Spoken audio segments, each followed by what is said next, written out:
मुख्यमंत्री आज नहीं गए शपथ ग्रहण में दिल्ली। कौन नहीं गए? नीतीश कुमार आज दिल्ली नहीं गए। नीतीश कुमार जी तो हमारे साथ आने वाले हैं, तो कहां से जाएंगे वहां पे? तो बिल्कुल सुना आपने, उन्होंने साफ शब्दों में कहा है कि मुख्यमंत्री नीतीश कुमार वो क्यों जाएंगे, वो महागठबंधन में आने वाले हैं। यानी कि एक बार फिर से बिहार में खेला होने जा रहा है। यानी कि मुख्यमंत्री नीतीश कुमार, ऐसा लग रहा है कि क्या फिर से वो महागठबंधन का हिस्सा बनेंगे। और इसका संकेत ये जरूर मिल रहा है कि 20 तारीख को जो ऐतिहासिक पल था खास करके भारतीय जनता पार्टी के लिए, तो उसके इस ऐतिहासिक पल के साक्षी में क्या चुनाव लड़ेंगे? हम साथ रहेंगे। इंडिया गठबंधन है और महागठबंधन है, और गठबंधन के तहत ही चुनाव लड़ा। लेकिन अखिलेश सिंह तो दूसरा दौर पर कौन क्या करता है वो शीर्ष नेतृत्व नहीं है। मुख्यमंत्री आज नहीं गए शपथ ग्रहण में दिल्ली। कौन नहीं गए? नीतीश कुमार आज दिल्ली नहीं गए।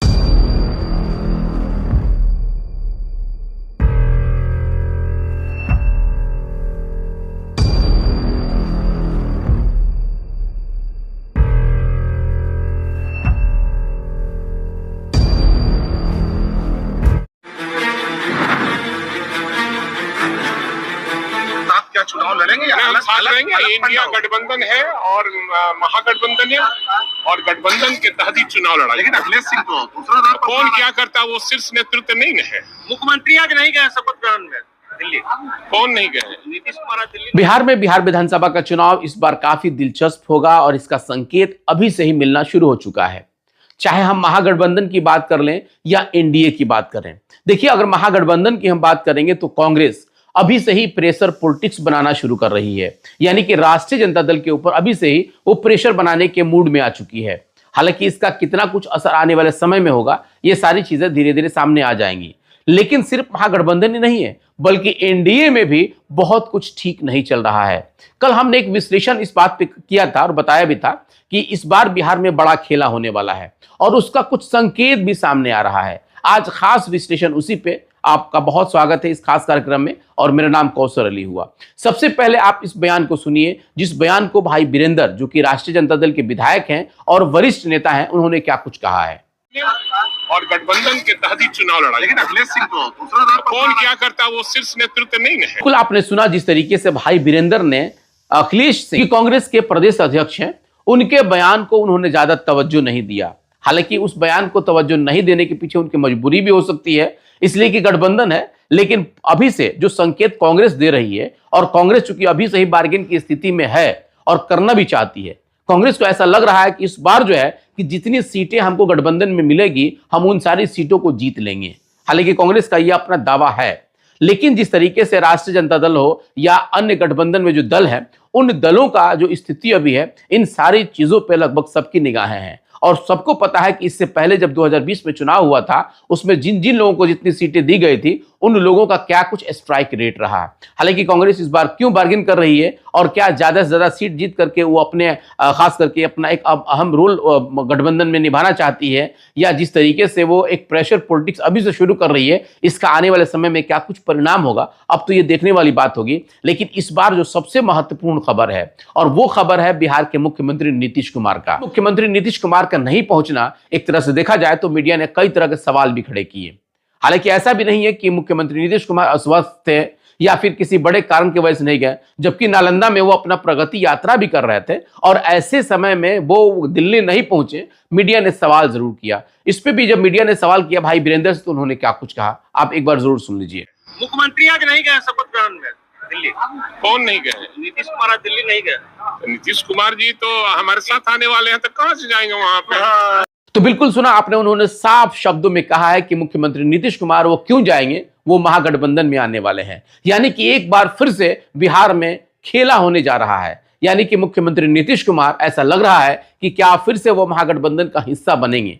और इसका संकेत ये जरूर मिल रहा है कि 20 तारीख को जो ऐतिहासिक पल था खास करके भारतीय जनता पार्टी के लिए, तो उसके इस ऐतिहासिक पल के साक्षी नहीं बने।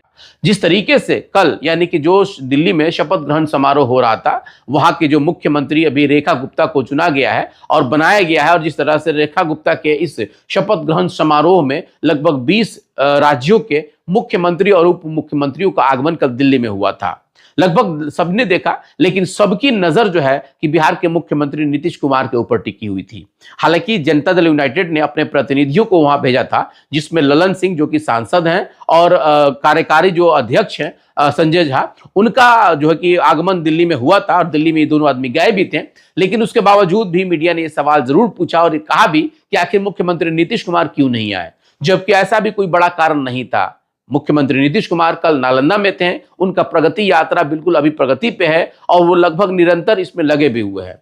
जाहिर है कि इतना बड़ा कार्यक्रम था, एक ऐतिहासिक कार्यक्रम था भारतीय जनता पार्टी का, और भारतीय जनता पार्टी के एक महत्वपूर्ण घटक भी हैं, लेकिन मुखिया का नहीं जाना ये बिल्कुल बड़ा सवाल खड़ा करता है। कुछ लोग इस बात को कह रहे हैं कि मुख्यमंत्री नीतीश कुमार इस बार भारतीय जनता पार्टी से बहुत खुश नजर नहीं आ रहे हैं, इसलिए क्योंकि जिस तरीके से हरियाणा का चुनाव हुआ और उसमें अप्रत्याशित जीत भारतीय जनता पार्टी ने जीता, ठीक उसके बाद महाराष्ट्र में जो चुनाव हुआ, उस महाराष्ट्र चुनाव में भी जिस तरीके से लगभग देखा जाए तो अपने अनुमान से ज्यादा सीट जो है कि भाजपा लाई, ठीक उसके बाद दिल्ली। अब इन सारी घटनाओं को देखा जाए तो इन सारी चीजों से मुख्यमंत्री नीतीश कुमार के कान खड़े हो चुके हैं। उनको इस बात का डर अभी से ही सताने लगा है कि अगर बिहार में अगर उनकी स्थिति थोड़ी सी भी पतली हुई तो हो सकता है कि एकनाथ शिंदे वाला हाल जो है कि बिहार में भी दोहरा दिया जाए। इसको लेकर के मुख्यमंत्री नीतीश कुमार अभी से सतर्क हो गए हैं, जैसा कि ये सूत्र बता रहे हैं। अब इन्हीं सब चीजों को लेकर के इस बार जो है कि मुख्यमंत्री नीतीश कुमार अंदरूनी तौर पे एक तरह से देखा जाता है तो तनाव में है, या फिर भाजपा के साथ वो कहीं ना कहीं अनकंफर्टेबल अपने आप को फील कर रहे हैं।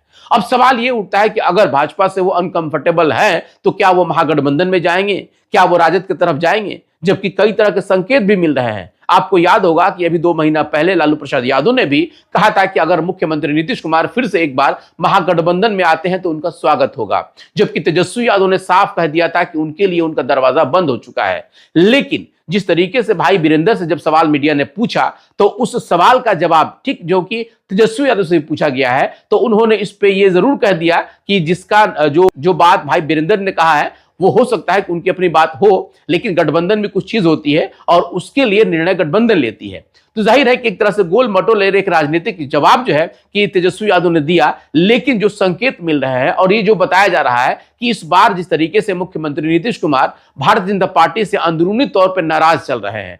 हालांकि उनकी नाराजगी इस बात को लेकर के हो सकती है कि जो सूत्र खास करके जो उनके अंदर जो उनकी पार्टियां हैं, जो पार्टियों के अंदर जो नेताएं हैं, उन नेताओं की बयानबाजियों से उनकी नाराजगी हो सकती है। लेकिन एक बात यह कहा जा रहा है कि वो अमित शाह से भी नाराज हैं।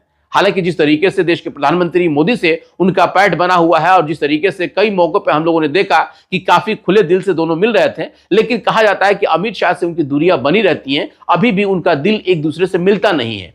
और जो संकेत जिस तरीके से जो रणनीति खास करके अमित शाह के द्वारा जो हरियाणा में या दिल्ली में या फिर महाराष्ट्र में जो हुआ है, उससे कहीं ना कहीं देखा जाए तो नीतीश कुमार डरे हुए हैं और उनको इस बात का अभी से ही डर सता रहा है कि अगर यही खेल बिहार में हो गया तो फिर उनका और उनके पार्टी का पत्ता साफ हो सकता है। और इसी को लेकर के मुख्यमंत्री नीतीश कुमार अभी से सतर्क हो गए हैं और यही कारण है कि धीरे धीरे वो भारतीय जनता पार्टी से दूरी बना रहे हैं। लेकिन अब इसी में सवाल बनता है कि क्या फिर से वो एक बार महागठबंधन का हिस्सा बनेंगे। बिल्कुल देखिए, अगर वो महागठबंधन का हिस्सा बनते हैं तो उनके लिए एक बड़ा जोखिम ये होगा कि उनके अंदर यानी उनकी पार्टी जो है कि अब एकजुट नहीं रह पाएगी, इसलिए कि इस खेला को भारतीय जनता पार्टी इतना आसानी से खेलने नहीं देगी। हो सकता है कि उनकी पार्टी भी टूट जाए, लेकिन जो सबसे महत्वपूर्ण बात है कि भारतीय जनता पार्टी के साथ नीतीश कुमार रहते हुए जिस तरीके से अभी केंद्र में भी है और बिहार में भी है, रहते हुए वो बार्गेन की स्थिति में आएंगे और इतना अपनी स्थिति को मजबूत करने का प्रयास करेंगे ताकि बिहार में वो भारतीय जनता पार्टी को उसके काबू यानी कि उसको औकात में रख सके।